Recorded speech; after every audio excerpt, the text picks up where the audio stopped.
বিশ্বনবী মুহাম্মদুর রাসূলুল্লাহ সাল্লাল্লাহু আলাইহি ওয়াসাল্লাম 1399 জন মানুষকে তিনি শপথ বাক্য পাঠ করিয়েছিলেন হুদায়বিয়ার ওই গাছের নিচে বসে বসে। এই ঘটনা কোনোদিন শোনেননি? কি শুনেছেন আপনি? 1399 জনকে বললেন আমার হাতে হাত দাও। ওরা উসমানকে মেরে ফেলেছে, একটা নিরপরাধ মানুষ উসমান। এই নিরপরাধ নির্দোষ মানুষকে মেরে ফেলেছে, এই হত্যার বদলা না নিয়ে আমরা কেউ যাব না। দরকার হয় 1399 জন শহীদ হয়ে যাব। বিশ্বনবী যখন হাত ফেলে দিলেন সবাই হাত দিয়েছে।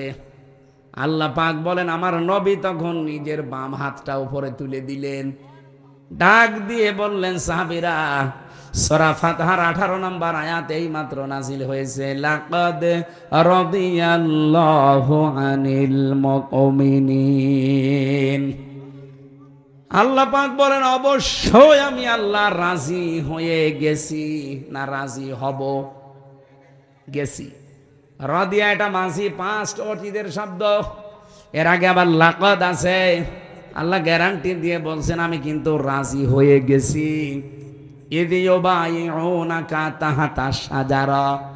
এই গাছের নিচে যারা আপনার হাতের উপরে হাত দিয়া শপথ বাক্য পাঠ করছে, নিরপরাধ এই মানুষের হত্যার বিচার না করে আমরা দেশে যাব না। আমি আল্লাহ এত বেশি খুশি হয়েছি কারণ এই কথাটা ফালিমা মাফি কুলুবিহিম, ওদের যা কথা এটা ওদের কলবের কথা, ওদের মনের খবর আমি আল্লাহ ওই সময় জানি। ফাংসালাস সাকিনাতা আলাইহিম, আমি আল্লাহ তাদের উপর আমার সাকিনা নাজিল করলাম, প্রশান্তি নাজিল করলাম। ওয়া আসাবাহুম ফাতাহান করিবা, তাদের জন্য একটা নিকটবর্তী বিজয়ের সুসংবাদ দিলাম। ও জয়পুরহাটবাসী, আমি শুধু বলার জন্য বলছি, শোনার জন্য শুনবেন তা না। এখান থেকে শিক্ষা কি? সাহাবা কেরাম ওই দিন দুইটা ফরজ লঙ্ঘন করেছিলেন, একটা রোজা আর একটা হজ। নবীজি বললেন ইহরামের কাপড় খুলে ফেলো, পরবর্তীতে হজ আবার করে নেব। রোজা রেখেছ, রোজা ভেঙে ফেলো, আবার রোজা করে দেব। কিন্তু আজ নিরপরাধ মানুষকে ওরা মেরে ফেলেছে, এই নির্দোষ মানুষের হত্যার বিচার না করে মদিনায় যাব না। এত নরম মনের নবী আজ গরম হয়ে গেছে। ডাক্তার শফিকুর রহমানের মতো মানুষও নরম মানুষ, হঠাৎ গরম হয়ে গেছে। এই কথা বলেন না কেন? আলটিমেটাম কালকে শেষ, কালকে শেষ। কালকে যদি সত্যি এই নিরপরাধ মানুষটাকে আপনি মুক্তি না দেন, 3 কোটি মানুষকে বাংলাদেশে জেলে দেওয়া লাগবে। প্রস্তুতি নেন। কোথায় পাবেন জেলখানা?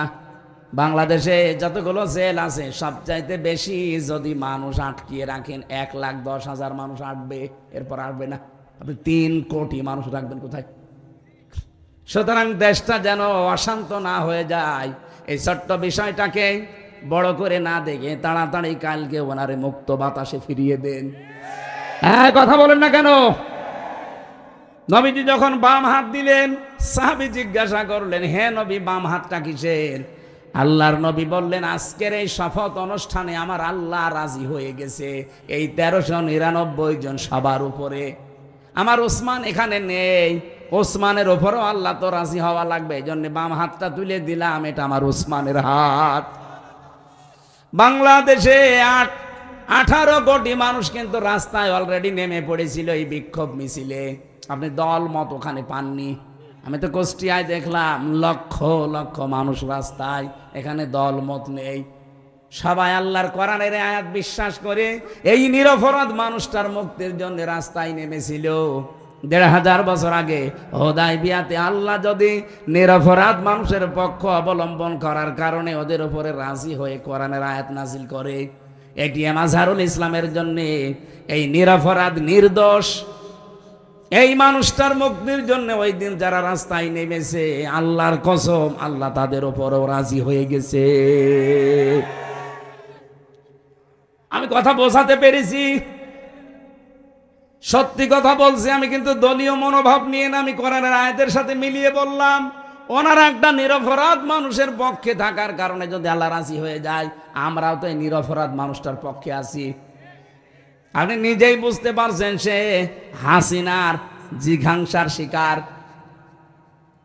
খালেদা জিয়া বারবার কিন্তু বলেছে জামাত ইসলামের যাদেরকে ধরে ফাঁসি দেওয়া হয়েছে সবগুলো মানুষ নির্দোষ, এখনো ভিডিও আছে। আর আপনি হঠাৎ করে আগস্টের 5 তারিখের পর থেকে কিছু কিছু মানুষ দেখলে ফিরে যাচ্ছে, নাম দিচ্ছে গালি জামাত ইসলামকে। আরে ভাই, জামাতকে তো আপনি গালি দেন না, আপনি তো গালি দেন আল্লাহকে, রসুলকে আর ইসলামকে। বলে ইসলাম নিয়ে নাকি আমরা ধর্ম ব্যবসা করে খাই। আরে শয়তান, সারা জীবনে আমাদের এই পোশাক আশাক চরিত্র একই আছে। ধর্মের নামে যদি ব্যবসায় দেশে কেউ করে খেতে চায়, যারা শুধু ভোট আসলে টুপি মাথায় দেয় তারা। আজকে লুৎফুজ্জামান বাবরের বক্তব্য শুনেছেন, একটা জনসভা হচ্ছিল। উনি বলছে আমি জেলখানায় 17 বছরে যাবার পর আমার সাথেও ছিল লোকটা 2 মাস। আমি যে ইমান এনেছি, আমার মতো ইমান আমার মনে হয় এদেশের সবাইকে জেলে দেওয়া দরকার, তাহলে আমার মতো এরকম শক্ত ইমানদার হবে। আসলেও তাই। যারা আজ ফটর ফটর করছে, এই যে চাঁপাইনবাবগঞ্জের হারুন আর ওর বউ, এই 2 জনকে জেলে দেওয়া দরকার ছিল, কারণ এই 15.5 বছরে একদিনের জন্য হাসিনার রোষানলে টানা পড়েনি। বিনা ভোটের এমপি তারাও হয়েছিল। 2 বার জেলে গেছে হারুন, একবার রিলিফের টিন আত্মসাৎ করার কারণে, আর একবার শুল্কমুক্ত গাড়ি যেটা সরকার দেয় ওটা বিক্রি করে দেওয়ার কারণে। দলীয় কারণে, ইসলামের কারণে, দেশের কারণে একবারও তারা জেলে যায়নি। জেলে গেছে নিজেদের অপরাধের কারণে। আর তারা যদি এখন এই নিরপরাধ মানুষদের বিপক্ষে কথা বলে, এটা মেনে নেওয়া যায় বলেন? কিছু কিছু মানুষের কথাবার্তারা এমন এমন শুনতে পাচ্ছি। এই জন্য যারা দায়িত্বে আছেন বড় বড়, আপনারাও মাজলুম মানুষ। আমরা আশা করব আপনারা এমন কথা বলবেন না যে আপনার কারণে, আপনার কথার কারণে এদেশের হাজারো হাজারো হাজারো মানুষের অন্তরে আঘাত লাগে। কি আমি নাম নিতে পারলাম নয় মানুষগুলোর। আশা করছি আপনারা পরিবর্তন হবে। এই জন্য দিন থেকে ফিরে গেলে আল্লাহর কোনো লস আছে, কোনো ক্ষতি আছে? আয়াতটা নাজিল হয়েছিল হযরতে রাসূলুল্লাহর জীবনের ওই সময়ে, যখন কিছু মানুষ দিন থেকে ফিরে চলে যাচ্ছিল, যে রাসূলুল্লাহকে বিপদে ফেলে দেবে, যে আমরা তোমার পেছনে নেই, তোমার এই দিন কি করে চলে আমরা দেখব। আল্লাহ তখন এটা নাজিল করলেন। হযরতে আবু বকর সিদ্দিক রাদিয়াল্লাহু তাআলা আনহু, তিনি ক্ষমতা নেওয়ার পর, তিনি খলিফা হওয়ার পর চারিদিকে আল্লাহর দিন থেকে বেরিয়ে যাওয়ার হিড়িক তৈরি হয়েছিল। বিশেষ করে কিছু ধর্মত্যাগী, এদিকে তাকান, কিছু ধর্মত্যাগী দ্বারা আল্লাহর দিনের গুরুত্বপূর্ণ বিধান যাকাত, এইটা পর্যন্ত দিতে অস্বীকার করেছিল। এটা ইতিহাসে শোনেননি? আবু বকরের সময় এসে তারা আল্লাহর বিধান যাকাত, ওরা বলছে আমরা দেব না। হযরতে আবু বকর ঘোষণা দিয়ে দিলেন, রাসূলুল্লাহর জামানায় যারা যাকাত দিতেন, আমার এই সময় এসে যদি যাকাতের একটা ছাগলের দড়িও দিতে কেউ অস্বীকার করেন, আমি আল্লাহর নবীর সাহাবী আবু বকর একা হলেও তার বিরুদ্ধে যুদ্ধ করব। আজ বাংলাদেশের দিকে আমি মেলালাম এই আয়াতটা, কত মানুষ তো ফিরে চলে যাচ্ছেন রাজনৈতিকভাবে, দলীয়ভাবে, ধর্মীয়ভাবে। যদিও রাজশাহী, খুলনা এই 2টা বিভাগ এখনো পর্যন্ত এ প্রভাব পড়েনি, অন্যান্য বিভাগে অনেক বেশি পড়ে গেছে ধর্মীয় কায়দায়। হাজারো মানুষকে আমরা দেখছি দিন থেকে তারা ফিরে চলে যাচ্ছে, আর তারা মনে করছে আমরা দিনই মানছি, অথচ ওটা দিন না। বিশেষ করে কুমিল্লা, ব্রাহ্মণবাড়িয়ায় যে আমার তাহেরি ভাই, আমি নাম ধরে বললাম, কারণ তারা দিন থেকে মানুষকে দূরে সরিয়ে অন্য জায়গায় নিয়ে চলে যাচ্ছে। ওরা যা করছে আল্লাহর কসম ওটা ইসলাম না। দয়াল বাবা, কেবলা বাবা, ফতে বাবা, শাহ আলী বাবা, কেল্লা বাবা, এ কোনো ইসলাম? বলেন কোন ইসলাম? এরা মানুষকে এভাবে দূরে সরিয়ে নিয়ে চলে যাচ্ছে। বাংলাদেশে শুনে ওনারা না, বহু মানুষ এই 15.5 বছরে বেশি করেছে এগুলো, এখনো ওরা থেমে নেই। বিভিন্ন কায়দায় মানুষকে দূরে সরিয়ে নিয়ে যাচ্ছে আসল দিন থেকে। আসল দিন ওই যে মাওলানা আবু বকর বলছিল না, যে পৃথিবীতে সবচাইতে বড় দিনের কাজ হচ্ছে একামতে দিন। কারণ এইটা কায়েম না হলে আপনি সুদ থেকে বাঁচতে পারবেন না, এটা কায়েম না হলে ঘুষ থেকে বাঁচতে পারবেন না। এই কথা বলেন না কেন? এটা কায়েম না হলে আপনি জীবনেও জেনা ধর্ষণ থেকে বাঁচতে পারবেন না। এই যে ছিনতাই হচ্ছে, প্রশাসন পারছে না কন্ট্রোল করতে, এইটা এনে দেন, প্রশাসনও লাগবে না। মানুষের ভেতরে যখন তৈরি হয়ে যাবে, আমরা ওইটা তৈরি করার জন্য চেষ্টা আছি ভাই। যারাই দায়িত্বে আছেন আপনারাই থাকেন, আপনাদেরকে দিয়ে আমরা কোরআনের এই আয়াতগুলো প্রয়োগ করাবো, দেশটা হয়ে যাবে মিনি জান্নাত। এক কথা বলেন না কেন? যতদিন এটা না আসবে হাজারো চেষ্টা করলেও আপনি পারবেন না। একদিকে চেষ্টা করবেন, 10 দিকে ভেঙে চলে যাবে। এই জন্য আপনাদের চাইতে যেহেতু বাস্তবতা আমি দেখেছি বেশি, বয়স আমার ছোটতাতে কি, রাত আমরা যখন গভীর হয় দেখি রাতের বেলায় 3টা জিনিস রাস্তায় পাওয়া যায় বেশি, একটা বক্তা, একটা কুত্তা আর একটা পুলিশ। এই রাত বেশি হলে এদের পাওয়া যায় না। রাস্তায় যাবে, হয় দেখা হবে কোনো বক্তার সাথে, নাই কুত্তার সাথে, নাই পুলিশের সাথে। এই জন্য বাস্তবতার দিকে তাকিয়ে বলছি, বয়স ছোটতায় কি, আমি অনেক কিছু বাস্তবতায় বুঝি। এই জন্য আহ্বান জানাচ্ছি, সব বাদ দেন ভাই। আল্লাহর দিন থেকে দিনের নাম নিয়ে আপনাকে ফেরত নিয়ে চলে যাচ্ছে। ধর্মীয় কায়দায়, রাজনৈতিক কায়দায়, দলীয় কায়দায়, বিভিন্ন কায়দায় আজ দিন থেকে মানুষ চলে যাচ্ছে। রব্বুল আলামিন ঘোষণা দিয়ে জানিয়েছেন, ওয়াইন তাতাওয়াল্লাউ ইস্তাবদিল কওমান গায়রাকুম সুম্মা লা ইয়াকুনু আমসালাকুম। সূরা মুহাম্মদ। যদি তোমরা মুখ ফিরিয়ে নাও আমার দিন থেকে, আমি আল্লাহ এমন একটা দল তোমাদের উপরে নিয়ে আসব যারা তোমাদের মতো হবে না। তারা আমাকে ভালোবাসবে, আমি নিজেও তাদেরকে ভালোবাসবো। তারা কারা? তাদের আল্লাহ কয়েকটা গুণ দিয়েছেন। দেখেন তো, বাংলাদেশে 72টার উপরে দল, 48টা নিবন্ধিত দল, আর একটা হলে আমরা 49টা থাকতাম, আমাদেরটাও ছিল।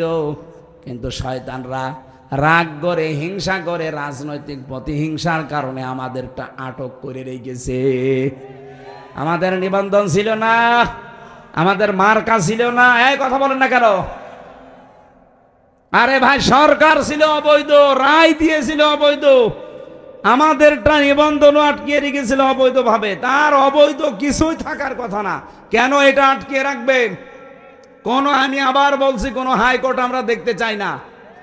বাঙালিকে হাইকোর্ট দেখাবেন না, খুব তাড়াতাড়ি আমাদের মার্কার নিবন্ধন ফেরত দেওয়া লাগবে। এটাই আপনারা রাজি আছেন না? দেখেন তো, হাত তোলেনি কে?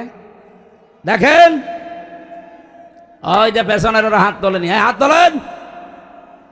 ওরা তাও তোলেনি, ওরা মনে হয় ওই দলের। ঠিক আছে,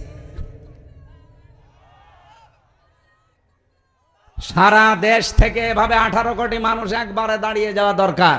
আপনি বৈধ জিনিস দেবেন না কেন? এই মার্কা নিয়ে যদি এই আল্লামা দেলাওয়ার হোসাইন সাইদি দাঁড়িপাল্লা মার্কা নিয়ে যদি এমপি হতে পারে, সেই মার্কা নিয়ে সামনে সাইদ সাহেব হতে পারবে না? বলেন। আমরা চাই এদেশে 300 এমপি হবে সামনে। 151 জন মানুষ জানো ফজলুর রহমান সাইদের মতো বুকে কোরআন নিয়ে সংসদের সামনে যেতে পারে। মাত্র 151 জন। 300 জনের ভেতরে যদি যেতে পারে, আমি আল্লাহর কসম দিয়ে বলতে পারি, নামাজের ওয়াজ এই দেশে আর করা লাগবে না, জাকাতের ওয়াজ করা লাগবে না, পর্দার ওয়াজ করা লাগবে না, জেনার ওয়াজ করা লাগবে না, এমনি তারপরের দিন বন্ধ হয়ে যাবে। সাইদ সাহেবের মতো 151 জন বলবে, মাননীয় স্পিকার, আমরা নামাজের বিল চাই। উনি বলবে, ঠিক আছে, হাত তোলেন কারা কারা চান। 300-র ভেতরে এরকম 151 জন হাত তুললে ওটা পাশ হয়ে যাবে। তারপরের দিন 18 কোটি মানুষ বাংলাদেশে নামাজ পড়তে বাধ্য। বলেন বলেন। আপনি সাইদ সাহেবকে ভোট দিয়েছিলেন মাত্র একটা। উনি যদি ওই জায়গায় কোরআন বুকে নিয়েছে নামাজের বিল আনতে পারে, নামাজ পড়বে মানুষ 18 কোটি। আপনার একটা ভোট দেওয়ার কারণে 18 কোটি মানুষ নামাজের সওয়াব আপনি আমলনামায় পাবেন। এটা রাজনীতি মনে হয় আপনার কাছে? আর আপনি যেটা করেন ওটা তো পুরা দুর্নীতি।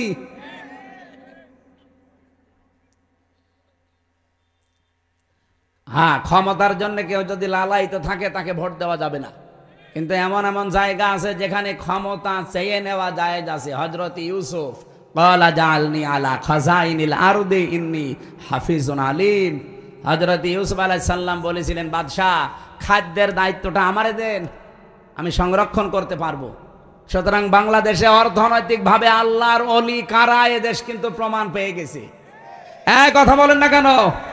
আপনি যা মনে করেন, রাগ করেন, খুশি হন, আমার ওটা দেখার দরকার নেই। বাস্তবে আমি বলছি, বাংলাদেশে রাজনৈতিকভাবে এবং অর্থনৈতিকভাবে আল্লাহর ওলি হচ্ছে জামাত শিবির। আপনি দেখেন 4 আনা এদিক ওদিক পাবেন না, তার প্রমাণ এখনো ইসলামী ব্যাংক। সুতরাং এরা যে প্রমাণ দিয়ে দিয়েছে যে অর্থনৈতিকভাবে এরা আল্লাহর ওলি, 4 আনা এদিক ওদিক হয় না। এদের 2 জন মন্ত্রী ছিল, এখনো পর্যন্ত তাদের মাটির বাড়ি উপরে টিন। মন্ত্রী মাটির বাড়ি উপরে টিন, 26টা টাকা বেঁচেছিল, ওইটা আবার ফেরত দিয়েছে। আর আপনি মন্ত্রী, 620টা বাড়ি আপনার। এই জন্য অর্থনৈতিকভাবে যে কারা আল্লাহর ওলি, এটাকে আর প্রমাণ দেওয়া লাগবে? এইরকম মানুষ যদি দায়িত্ব চেয়েও নেয়, তাও দেওয়া যায় আছে, কারণ তারা সংরক্ষণ করতে পারবে। এই কথা বলেন না কেন? আর আমরা চাই এই দেশটা যেন এইভাবে সংরক্ষিত হয়। কেন নামাজের ওয়াজ করা লাগবে দেশে? কেন যাকাতের ওয়াজ করা লাগবে? ও মা বোনেরা পর্দায় থাকো কেন বলা লাগবে? খালি এরকম মানুষগুলো 151 জন একটু পাঠিয়ে দেন, ওয়াজও করা লাগবে না, এমনি মানুষ মেনে নেবে। আইন আমরা তৈরি করতে পারছি না, কারণ এরকম মানুষ আমরা নেই। ওখানে যা আছে আল্লাহর আইনের পক্ষের লোক নেই। এই জন্য আগামী থেকে যেহেতু এরকম একটা সুযোগ আসতেছে, অনেকে দেখছে এখন দিনের দিক থেকে মুখ ফিরিয়ে চলে যাচ্ছে। আল্লাহ বলেন, আমি একটা দল নিজে তৈরি করছি, ওই দলের গুণাগুণ যার সাথে মিলবে আপনি সেই দলে যোগ দেবেন। কয়টা গুণ? 3টা। বলেন বলেন, আরো জোরে বলেন। আদিল্লাতিন আলাল মুমিনিন আইজ্জাতিন আলাল কাফিরিন। আল্লাহ বলেন প্রথম গুণ হবে ওই দলের লোকদের, তারা নিজেদের ভেতরে পরস্পর রহম দিল হবে, কমল হৃদয়ের হবে। কোথায়? আমার বাড়ি কুষ্টিয়া। কোথায় বাড়ি? এটিএম আজহারুল ইসলামের বাড়ি রংপুর বদরগঞ্জ। কত দূরের মানুষ আমরা? প্রায় 350 কিলোমিটার দূর। এরপরও আপনি দেখতে পারেন নিজের আপন ভাইকে আমি যতটুকু ভালো না বাসি, তার চাইতে দিনের কারণে, ইমানের কারণে, ইসলামের কারণে আজহারুল ইসলামকে তার চাইতে 100 গুণ বেশি ভালোবাসি। কেন এটা তৈরি হয়েছে? আল্লাহ বলেন আজিল্লাতিন আলাল মুমিনিন, তারা মুমিনদের প্রতি হবে রহম দিল। এটা তৈরি করে দিয়েছে কে? আরো জোরে। আপনি দেখেন একামতে দিনের দায়িত্বে সারা বাংলাদেশে যারা আছে, মনে হয় তারা সবাই এক ভাই, অথচ নিজের আপন ভাই ইসলাম মানে না, দিন মানে না, তাকে আমি জানের শত্রু মনে করি শুধু ইসলামের কারণে। এক কথা বলেন না কেন? আদিল্লাতিন আলাল মুমিনিন আইজ্জাতিন আলাল কাফিরিন, কাফেরদের প্রতি তারা হবে কঠোর, ভয়ঙ্কর। আগস্টের 5 তারিখের পরে এই দেশে ইসলামের বিরুদ্ধে কোনো কথা বলার সাহস কেউ দেখালে সবচাইতে বড় কড়াকড়ি ভূমিকা পালন করে দেশের একামতে দিনের কর্মীরা এবং ইসলামপন্থী যারা, তারাই। আপনি দেখেন অন্যদের চাইতে এরা কড়াকড়ি বেশি, কারণ এরা কোরআনের আয়াত মেনে চলে। ইউজাহিদুনা ফি সাবিলিল্লাহ, তারা আল্লাহর রাস্তায় জিহাদ করে। লা ইয়াখাফুনা লাউমাতা লাইম, কোন তিরস্কারকারীর তিরস্কারকে তারা পাত্তা দেয় না। এই জন্য আমিরে জামাতের ঘোষণা 2 দিন আগে শোনেননি, আপনারা আমাদেরকে চোখ রাঙাবেন না। সমালোচনা করেন, ওয়েলকাম জানাবো, কিন্তু কারো চোখ রাঙানি খাওয়ার জন্য আমরা বড় হইনি। আমরা দিনের কাজ করছি আল্লাহর দিকে তাকিয়ে, কারো তিরস্কারের ভয় আমরা পাই না। কে আমাকে ভালো বলবে, কে আমাকে যুদ্ধ অপরাধী বলবে, দেশ বিরোধী, ওটা আমার দেখার দরকার নেই। আমি কাজ করছি কার জন্যে? বলেন বলেন। এই যে 3টা গুণ বললাম, বলেন 73টা দল এখন বাংলাদেশে, 72টা, কোন দলের ভেতরে 3টা গুণ বেশি পাওয়া যায় আপনি বলেন? আল্লাহ বলেন এই মানুষগুলোকে আমি ভালোবাসি, তারাও আমাকে ভালোবাসে। যালিকা ফাদলুল্লাহ, এটা আল্লাহর অনুগ্রহ। ইউতিহি মাইয়াশা, যাকে তাকে আল্লাহ দেয় না, যাকে পছন্দ করে তাকে দেয়। আল্লাহু ওয়াসিউন আলিম, এবং আমি আল্লাহ প্রশস্ত প্রাচুর্যময়। এই আয়াতের পরের আয়াতে আল্লাহ 3টা গুণ দিয়েছেন। এদিকে তাকান, আপনাকে আমি কোরআন দিয়ে শোনাচ্ছি, আমার বাবার কথা না। আল্লাহ পাক যেই দলকে নিজে নিয়ে আনবেন বলছেন, ফাসাউফা ইয়াতিল্লাহ বিকৌমিন, আল্লাহ বলেন এমন একটা দলকে আমি নিয়ে আনবো, এই দলকে আমি অনুমাক্কিনা লাহুম ফিল আরদ, জমিনের শাসন ক্ষমতা দেব, কেন দেব জানো? অনুরিয়া ফিরাউনা ও হামানা ও জুনুদাহুমা মিনহুম মা কানু ইয়াহদারুন। আমি ফেরাউনকে, হামানকে আর তার দলের লোকদেরকে, সৈন্যবাহিনীকে দেখাতে চাই তারা সবচাইতে বেশি ভয় যাদেরকে পেত তাদেরকে আমি জমিনের শাসন ক্ষমতা দিয়ে দিয়েছি। এই 54 বছরে এই দেশের জালেমরা সবচাইতে বেশি ভয় পেয়েছে কিন্তু এদেশের একামতে দিনের নেতা কর্মীদেরকে। ওদের সবচাইতে বেশি ভয় এদেরকে। এদেশে আর দল নেই ইসলামী দল, কারো উপরে কিন্তু বাতিলের টার্গেট না, টার্গেট শুধু যারা দিন কায়েম করে তাদের। এই কথা বলেন না কেন?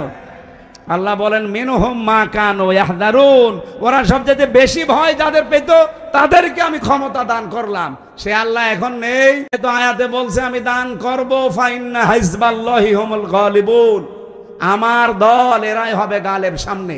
সুতরাং এই আয়াতটা আমরা দেখতে চাই, সামনে যেন আল্লাহ আমাদের চর্ম চোখে দেখায়। বলেন আমিন। গুণের কথা বললাম কয়টা? 3টা। বলেন আরো জোরে বলেন। 1 নম্বরে আল্লাযীনা ইউকিমুনাস সালাত, যারা নামাজ কায়েম করে। নামাজ কায়েম কিন্তু এই জিহাদের কাজ না, সাইদ সাহেবের কাজ না, নামাজ কায়েমের দায়িত্ব রাষ্ট্রের। কথা বলেন না কেন? আল্লাযীনা ইম্মাক্কান্নাহুম ফিল আরদি আকামুস সালাহ, আমি যদি এরকম মানুষদেরকে দায়িত্ব দেই, শাসন ক্ষমতা পেয়েই তারা নামাজের বিল কায়েম করবে। সুতরাং বাংলাদেশে যারা নামাজ কায়েম করতে চায়, 1 নাম্বার গুণ। 2 নাম্বারে ইউতুনাস যাকাতা, যারা যাকাত দিতে চায়। বাংলাদেশে যাকাত আদায়ের দায়িত্ব কি আমার? রাষ্ট্রের। কার? বলেন বলেন। তাহলে এ দেশ যদি ইসলামের হাতে তুলে না দেন, যাকাত ভিত্তিক অর্থনীতি কায়েম হবে? আজ বাংলাদেশে ব্যাংকিং ব্যবস্থার দিকে তাকিয়ে দেখেন তো, ইসলামী ব্যাংকে যে নিয়ম নীতিগুলো মেনে চলে, সব ব্যাংকে যদি এই নিয়ম নীতি থাকতো, সুদের মতোই মারাত্মক গোনা মায়ের সাথে জেনা করা লাগতো না। সুদ খাওয়া আর মায়ের সাথে জেনা করা সমান। কে কথা বলেন না কেন? আমরা ইসলামী অর্থনীতির মোশারাকা, মোদারাবা, মোরাবাহা, বায়ে সালাম, বায়ে ইস্তেসনা, বায়ে মুআজ্জাল, অহেদা, এরকম 28টা নিয়ম আছে ইসলামী ব্যাংক যেগুলো মেনে চলে। বাংলাদেশের সোনালী, রূপালী, চৈতালি ব্যাংক আছে, ওটাও হবে। যত রকমের ব্যাংক আছে, সোনালী, রূপালী, এরপরে অগ্রণী, চৈতালি, সব ব্যাংকে যদি ইসলামের এই অর্থনীতি আমরা কায়েম করে দিতে পারতাম, মায়ের সাথে জেনা করার গোনা থেকে বাঁচতে পারতাম। অথচ এই গোনা বাংলাদেশে এখন নেই। বলেন বলেন। এখানে অনেকে বসে আছে, এই যে টাকা ছেড়ে রাখেন, 1000 টাকা ছেড়ে দিলে মাসে মাসে 200 টাকা বেশি দেয়। এই নিয়ম নীতি নেই এলাকায়। এটা যারা করছেন, এটা মায়ের সাথে অলরেডি আপনি জেনা করছেন, এটা ছেড়ে দেওয়া লাগবে। আরে ভাই, মায়ের সাথে জেনা করে এসে নামাজে দাঁড়ালে নামাজ হয়? বলেন। যারা এই কাজে আছেন, কারা কারা এটা ছেড়ে দেবেন? হাত তোলেন তো। 2 হাত তুলছো। এই লোকটা নাই, বললো যে হুজুর আপনার মাহফিল নেবো, এই টাকা ছেড়ে রেখেছে, সুদের টাকা। এইদিকে আসেন। না না, ভুল করে না, তবে 2 হাত তুলবে। আপনি আমার মাহফিল নেবেন? কিসের মাহফিল নেবেন আপনি? না, যারা টাকা ছেড়েছেন ভাই, আপনি না খেয়ে মরে যান, তারপরেও এই কাজটা করেন না। আপনার নামাজ, রোজা, এই যে দাড়ি, টুপি, পাগড়ি সব মাঠে মারা যাচ্ছে। আপনি মায়ের সাথে জেনা করে আসলেন, নাউজুবিল্লাহ।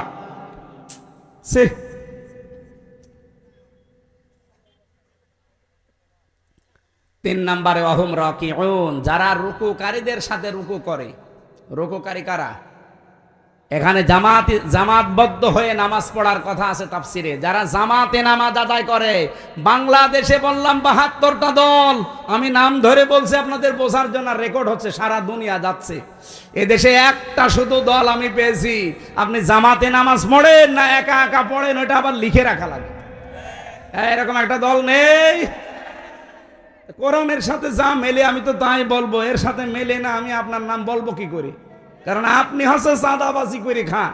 আপনার নামে কোনো আয়াত কোরআনে আছে? আছে, আপনার বিপক্ষে আছে। কথা বলবেন না কেন? হুজুর আমার বিপক্ষে যেন বলবেন না, তাই আপনার পক্ষে বলার মতো কোনো কথা তো পাই না। কারণ আপনার বউ চলে বেপরদায়। এ কথা বলেন না কেন? একজন ওয়াজ করছিল রুহুল আমিন ভাই, বলছে ইমামতি করতে গেছি, সুদের আয়াত পড়ে সুদের কথা বললাম। ওরে আল্লাহ, ওই মসজিদের সভাপতি হচ্ছে সুদখোর, টাকা ছেড়ে রাখে, টাকা আসে, এরকম সভাপতি দেশে নেই। উনি নামাজের পরে বলছে, হুজুর আমি নিয়ে আসলাম আপনারে, আর আপনি আমারে বাঁশ দিলেন। আমি যে একটু হালকা পাতলা সুদ খাই, এলাকার মানুষ জানে, তাই বলে আপনি মসজিদে বলবেন? আপনার আমি বাদ দিয়ে দিলাম। ও বলছে আমি একটু উপশহরে ইমামতি নিলাম, ওই জায়গায় তেলাওয়াত করলাম পর্দার আয়াত। পর্দার আয়াত পড়েছি। এখন মসজিদের সেক্রেটারি ওর বউ ব্যারাকে চাকরি করে। উনি নামাজের পরে বলছে, হুজুর আমারে বাঁশ দিলেন, আমার বউ চাকরি করে, এলাকার মানুষ জানে, তাই বলে আপনি এখন মসজিদে বলবেন? ইমাম সাহেবকে সেক্রেটারির কথা বলেছিল, আপনারা আমি রাখবো না, যান। ওখান থেকে চলে গেলাম গ্রাম অঞ্চলে ইমামতি করতে। ইমামতি করতে গিয়ে দাঁড়িয়েছি, মনে করলাম আজকে আর বাংলায় কিছু বলবোই না, শুধু আরবিতে বলবো যেন না বুঝে। আরবিতে ওই যে খুতবা আছে, খুতবা দিয়ে নামাজে দাঁড়ালাম। মনে করলাম এমন সূরা তেলাওয়াত করবো যেন সবাই মনে করে যে না, এই ইমাম সাহেব ঠিক আছে। কানে হাত দিয়ে যেহেতু তেলাওয়াত আরম্ভ করেছি নামাজে, সূরা ফাতিহা শেষ, তেলাওয়াত করলাম সূরা ইয়াসিন। ইয়াসিন আল কোরআনিল হাকিম। বেশ ভালোই চলছিল। নামাজ শেষ হওয়ার পরে ক্যাশিয়ার ডাক দিয়ে বলছে, হুজুর আমি মসজিদের ক্যাশিয়ার, টাকা আমি আপনাকে দেব। অথচ প্রথম দিন এসে আপনি কি করলেন? মসজিদের সভাপতির নাম ইয়াসিন, আর ওর বাপ মরে গেছে, নাম হাকিম। আপনি প্রথম দিনই বাপ বেটার নামে সূরা পড়ে দিলেন। আমি যে ক্যাশিয়ার, আমার নামে কোনো সূরা নেই। আগামী সপ্তাহে যদি আপনি আমার নামে সূরা না পড়েন, আপনার আমি রাখবো না। চিন্তা করছে, শহরে গেল ইমামতি, উপশহরে গেল, গ্রামেও চলে যাবে, কি করি, সূরা কোথায় পাই? মনে মনে একটা সূরা বানালাম। সামনের সপ্তাহে নামাজ পড়ালাম সূরা ফাতিহার পরে ওই সূরা দিয়ে। সূরা ফাতিহা শেষ, এবার তেলাওয়াত করা আরম্ভ করলাম। কারণ ওই ক্যাশিয়ারের নাম হচ্ছে বাবর। বাবর নামে কোনো সূরা আছে? টান দিলাম, ইয়া আইয়ুহাল বাবর আনতা কালবন ও আবুহু খিনজির ওয়া জাদ্দুকা হিমার ফাইন্নাহুম লাজাহিলুন। টান যখন দিয়েছে মনে করছে সূরা মনে হয় ঠিকই পড়ছে। তেলাওয়াত শেষ হয়ে গেলে নামাজের পরে বলছে, হুজুর খুব সুন্দর হয়েছে, আমার নাম কি সুন্দর করে বললেন, ইয়া আইয়ুহাল বাবর। তা আপনি এই সূরার অর্থ বলেন। ইমাম সাহেব বলছে, এর বাংলা অর্থ হচ্ছে, হে বাবর নিশ্চয় তুই কুকুর। তোর বাবা হচ্ছে শুকর, তোর দাদা গাধা, তোর 14 বংশ মূর্খ। একটা সূরা হইল। আপনাকে এত কিছু নাম ধরে বলার পরেও যদি বলেন না, আমার নামে কিছু পড়ে না, তে আমি আপনার নামে পাবো কোথায়? আপনি এমন দল করেন যে দলে নামাজ লিখে রাখা লাগা তো দূরের কথা, নামাজই পড়া লাগে না। কিন্তু আমি এমন দলের কথা বলছি যে নামাজ পড়বেন একা না জামাতে, ওইটাও লিখা লাগে। আবার পরের মাসে দেখানো লাগে যে এই দেখেন আমি নামাজ জামাতে পড়েছি এই কয়েক। তো যদি সত্যি আপনার জামাতে নামাজ না থাকে, আপনাকে থেট দেওয়া হবে, আগামী মাসে সংশোধন হবে। এই কথা বলছে না? এটা একটা বিশ্ববিদ্যালয়ের মতো।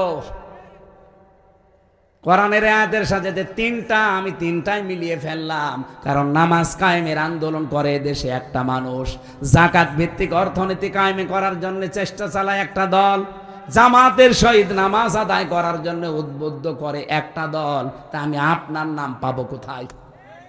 আল্লাহ পাক বলেন, এইভাবে যে মানুষগুলো তিনটা গুণ অর্জন করবে, আমি আল্লাহ তাদেরকে নিজে পছন্দ করে তোদের উপরে নিয়ে আসবো। তাদেরকে আমি আল্লাহ এদেশের ক্ষমতা দেব। আল্লাহ যেহেতু বলছে, এটা মিথ্যা হওয়ার সম্ভাবনা। বলেন বলেন। এই জন্য দিন দিন ইসলামের জোয়ার কিন্তু তৈরি হয়ে গেছে অলরেডি।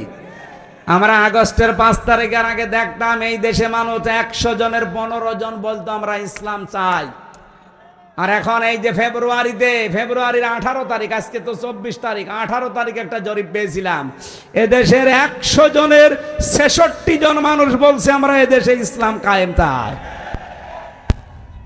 আপনি আর কিছুদিন চাইতে দেন, 6 মাস 10 দিন 15 দিনের ব্যবধানে যদি এই পরিবর্তন হয়ে যায়, আর 6 মাস যেতে দেন, এদেশের 100 জনের 100 জন মানুষ বলবে আমরা এদেশে ইসলাম চাই। এই জন্য অনেক মুনাফিকের মাথা খারাপ হয়ে গেছে, বলছেন না আমরা কিচ্ছু চাই না, নির্বাচন চাই। আরে ভাই, নির্বাচন তো চাবেন, 100 জনের 90 জন এখনো পর্যন্ত ওই জালেমদের দোসররা দায়িত্বে আছে। তো এগুলো পরিবর্তন করা লাগবে না? এসপি সাহেব আসতেছে। আপনাদের জেলার সর্বোচ্চ দায়িত্বশীল আমাদের অভিভাবক এই জয়পুরহাট জেলার শ্রদ্ধাভাজন এসপি স্যার জনাব আব্দুল ওয়াহাব, আল্লাহর নামে নাম, আল্লাহ রাব্বুল আলামিন তার গোলামকে সঠিকভাবে জেলার দায়িত্ব যেন পালন, ইবাদত হিসাবে পালন করার তৌফিক দেন। আমিন। একটা চেয়ার দেন। সুবহানাল্লাহ, আলহামদুলিল্লাহ,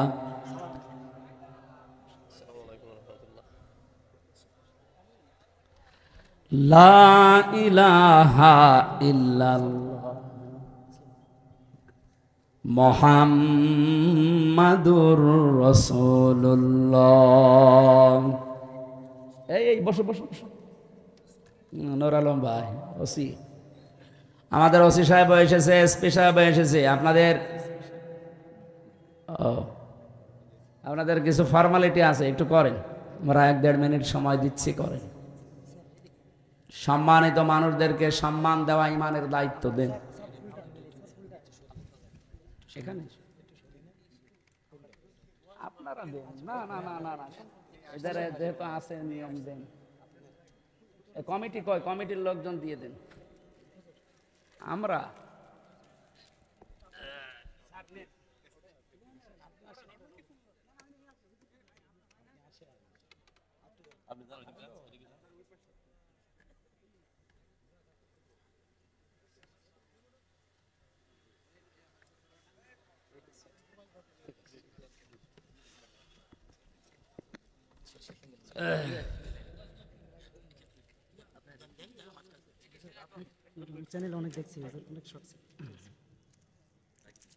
সম্মানিতা মা বোনেরা, আপনারা বসে আছেন বিভিন্ন জায়গায়, শুনলাম আমরা খাদিজাতুল কুবরা রাদিয়াল্লাহু তাআলা আনহার জীবনী পড়েছি। এখানে একটু চুপ করেন ভাই, বসুন বসুন।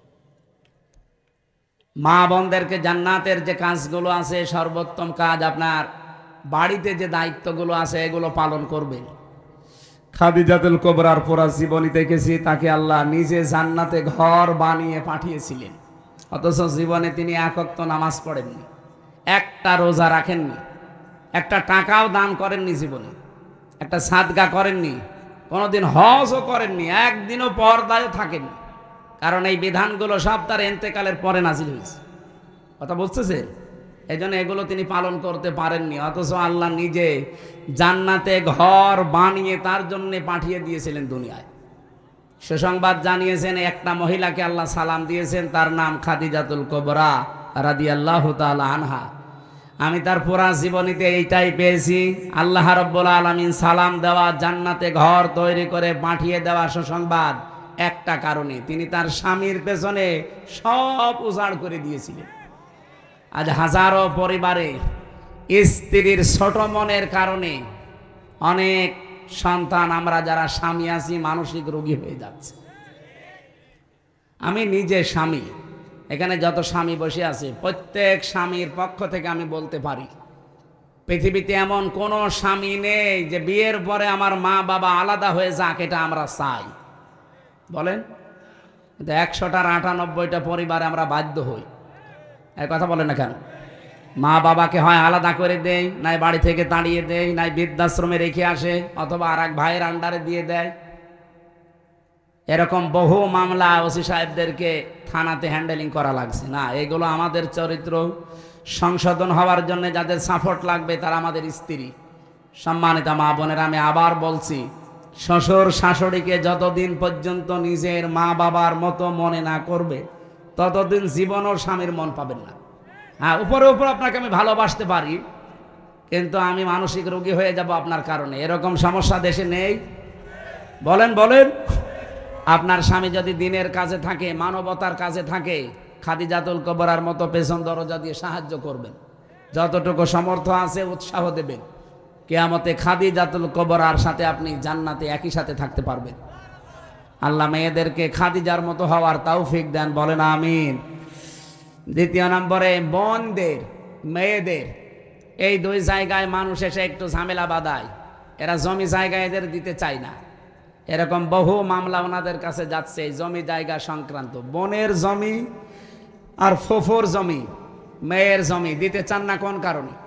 অন্যের জমি যদি মেরে দেন একটা গুনাহ হবে, আর বোনের জমি, ফুফুর জমি, মেয়ের জমি মেরে দিলে ডবল গুনাহ হবে। একটা আত্মীয়কে ফাঁকি দেওয়া আর একটা শরীক ফাঁকি দেওয়া, এই কথা বুঝতেছে? কারণ এই নির্দেশটা আল্লাহ নিজে দিয়েছেন, ইউসিকুমুল্লাহু ফি আওলাদিকুম লিয-যাকারি মিসলু হাজ্জিল উনসায়াইন। হে পৃথিবীর মানুষেরা, আমি আল্লাহর নির্দেশ, এক মেয়ে যা পাবে, দুই মেয়ে যা পাবে, এক ছেলে তাই পাবে। এই নির্দেশ কার? তো বহু নামাজি মানুষ দেখি না, এটা মানতে চান না। হজে যাওয়ার আগে পর্যন্ত আপনি চিটারি করেন, ছেলের নামে ভালো ভালো সম্পদ, দোকানদার সব দিয়ে দেন, আর হজে যাওয়ার আগে বলে, মেয়ে তোর মা তোর জন্য আমি দোয়া করে দিলাম। এটা একটা টাটকা নির্ভেজাল শয়তান। আবার হজে যাচ্ছে, তুই দোয়া তো করবি, ওরে ফাঁকি দিলি কেন? আগে ওর জমি ফেরত দে, এরপরে দোয়া কর। সুতরাং জমি জায়গার বিষয়টা খুব খেয়াল রাখবেন। শুধু নামাজ পড়ে রোজা রেখে কালো বোরকা পরে জান্নাতে যেতে পারবেন না। যারা শরিক ফাঁকি দেন তাদের দুইটা অপরাধ আল্লাহ সঙ্গে সঙ্গে লেখে। এক নম্বরে, ওই দিন থেকে আপনার যত ইবাদত বন্দেগী সব কবুল হওয়া বন্ধ হয়ে যায়। দুই নম্বরে, যখন মারা যাবেন আপনি ঈমান পাবেন না, বেঈমান হয়ে মরবেন। শরিক ফাঁকি দেওয়া মানুষ বাংলাদেশে নেই? আরো জোরে বলেন। এই যে যারা ফাঁকি দিলেন, সে যে বিভিন্নভাবে ভোটের অধিকার যারা নষ্ট করলেন, বলেন।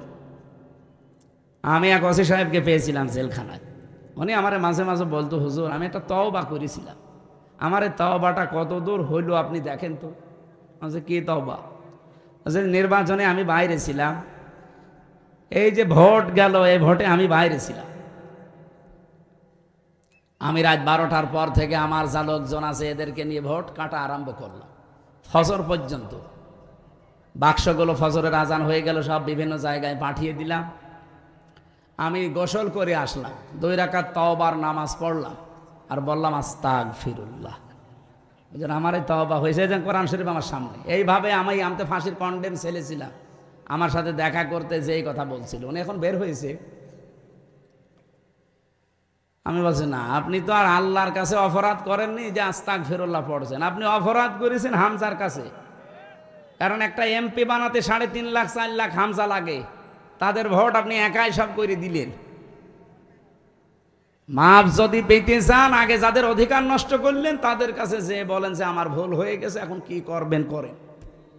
কিন্তু মারাত্মক বিষয় হচ্ছে, আপনি যতদিন জেলে আছেন, আপনার তো 8 বছর জেল, এই যতদিন জেলে আছেন, জেল থেকে বের হয়ে দেখবেন যে অনেক হামজা মরে গেছে।